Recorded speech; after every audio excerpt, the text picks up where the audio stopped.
बहुत समय पहले ब्रह्मा के मानस पुत्र दक्ष प्रजापति अपने ज्ञान, तप और कर्म कुशलता के लिए प्रसिद्ध थे, लेकिन उनमें अहंकार भी कम नहीं था। उनकी अनेक पुत्रियां थीं, जिनमें सबसे छोटी और सबसे प्रिय पुत्री का नाम था सती। सती बचपन से ही महादेव शिव की उपासक थीं। वह ध्यान और भक्ति में लीन होकर हमेशा शिव का स्मरण करती और अपने मन में उन्हें ही अपने पति के रूप में स्वीकार कर चुकी थीं। जब सती विवाह योग्य हुईं, तब दक्ष ने उनका विवाह महादेव शिव से किया। यह विवाह भले ही दक्ष की अनुमति से हुआ, लेकिन भीतर भीतर वह इस संबंध से संतुष्ट नहीं थे। उनका अहंकार उन्हें बार बार यह सोचने पर मजबूर करता था कि शिव वनवासी, भस्मधारी, नाग आभूषण वाले और प्रजापति कुल की शोभा के अनुरूप नहीं है। एक दिन दक्ष ने एक भव्य यज्ञ करने का निश्चय किया। उन्होंने इसमें सभी देवताओं, ऋषियों और लोकपालों को आमंत्रित किया, लेकिन जानबूझकर महादेव और सती को निमंत्रण नहीं भेजा। दक्ष के मन में यह था कि शिव के बिना भी उनका यज्ञ सफल होगा और वह उन्हें यह दिखा देंगे कि उनकी उपस्थिति आवश्यक नहीं है। जब यज्ञ का दिन आया, चारों ओर सजावट, वैदिक मंत्रों की ध्वनि और हवन की सुगंध से वातावरण भर गया। देवता और ऋषि यज्ञ में पहुंचे। सती को इस आयोजन की खबर मिली। उन्होंने देखा कि सभी देव देवियां यज्ञ में जा रही हैं, पर उन्हें और शिव को निमंत्रण नहीं दिया गया। सती के मन में यह द्वंद्व शुरू हुआ कि क्या बिना बुलावे के पितृगृह जाना उचित है। उन्होंने शिव से कहा, स्वामी, यद्यपि हमें बुलाया नहीं गया, पर यह मेरा मायका है और बेटी को तो अपने घर जाने से कौन रोक सकता है। शिव ने शांत स्वर में उत्तर दिया, प्रिय, निमंत्रण के बिना जाना ठीक नहीं है।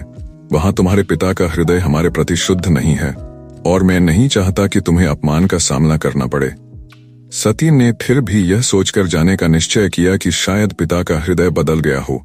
वह अकेली यज्ञ में पहुंची, पर वहां का दृश्य देखकर उनका हृदय टूट गया। सभी देवताओं और ऋषियों का आदर सत्कार हो रहा था, पर उनके और शिव के लिए कोई आसन, कोई स्वागत, कुछ भी नहीं था। दक्ष ने सती को देखा और कटु वचनों में शिव का अपमान करने लगे। उन्होंने कहा कि शिव अशुभ हैं, भूत प्रेतों के स्वामी हैं और ऐसे वर से उनका विवाह एक भूल थी। ये शब्द सुनकर सती का चेहरा क्रोध और अपमान से लाल हो गया। उन्होंने पिता से कहा, आपका यह शरीर तो मेरा जनक हो सकता है, पर मेरे वास्तविक पिता महादेव हैं।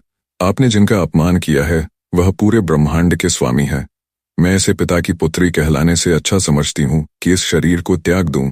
इतना कहकर सती ने यज्ञ की अग्नि में ध्यानपूर्वक योग बल से अपने प्राण त्याग दिए। वहां उपस्थित सभी लोग स्तब्ध रह गए। यज्ञ की पवित्रता उस क्षण भंग हो गई। जब यह समाचार कैलाश पहुंचा, शिव का क्रोध समुद्र की लहरों की तरह उमड़ पड़ा।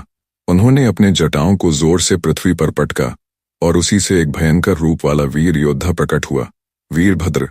साथ ही भयंकर देवी भद्रकाली भी प्रकट हुई। शिव ने आदेश दिया, जाओ उस यज्ञ का विध्वंस करो और जो भी अपमान का कारण है उसे समाप्त करो। वीरभद्र और भद्रकाली असंख्य गणों की सेना के साथ यज्ञ स्थल की ओर बढ़े। वहां पहुंचकर उन्होंने आकाश को कंपा देने वाला गर्जन किया। देवता और ऋषि घबरा गए। वीरभद्र ने यज्ञ की वेदियां तोड़ दी, भविष्य आहुति का सामान बिखेर दिया और यज्ञ में उपस्थित कई देवताओं को घायल कर दिया। उन्होंने चंद्रमा के देव सोम को, बृहस्पति को और यहां तक कि इंद्र को भी परास्त कर दिया। फिर वीरभद्र ने दक्ष को पकड़ लिया। दक्ष ने भागने की कोशिश की, लेकिन वीरभद्र ने उन्हें पकड़कर उनके मस्तक को काट डाला। यज्ञ स्थल में चारों ओर भय और अराजकता फैल गई। इसके बाद वीरभद्र शिव के पास लौट आए। यज्ञ स्थल पर उपस्थित ब्रह्मा, विष्णु और अन्य देवता बहुत चिंतित हुए। उन्होंने शिव के पास जाकर प्रार्थना की, हे महादेव, हम मानते हैं कि दक्ष ने आपका अपमान किया और सती के वियोग ने आपके हृदय को आहत किया, लेकिन यज्ञ अधूरा है और जब तक यह पूरा नहीं होगा विश्व की व्यवस्था बाधित रहेगी। कृपया यज्ञ को पुनः स्थापित करने की कृपा करें। शिव का क्रोध धीरे धीरे शांत हुआ। उन्होंने कहा, दक्ष को जीवन तो मिलेगा, लेकिन उसका मूल सिर नष्ट हो चुका है, इसलिए उसे बकरे का सिर लगाया जाएगा। देवताओं ने यह कार्य किया। जब दक्ष ने पुनः आंखें खोलीं, तो वह पूरी तरह बदल चुके थे। उनके मन का अहंकार समाप्त हो गया था। उन्होंने दोनों हाथ जोड़कर महादेव से कहा, प्रभु, मैंने अज्ञान और अहंकार में आकर आपका अपमान किया। यह मेरी सबसे बड़ी भूल थी।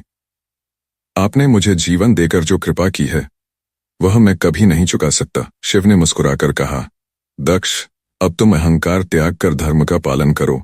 सभी प्राणी मेरे अंश हैं, उनका अपमान करने वाला स्वयं अपना अपमान करता है। इसके बाद शिव ने यज्ञ को पूर्ण कराया।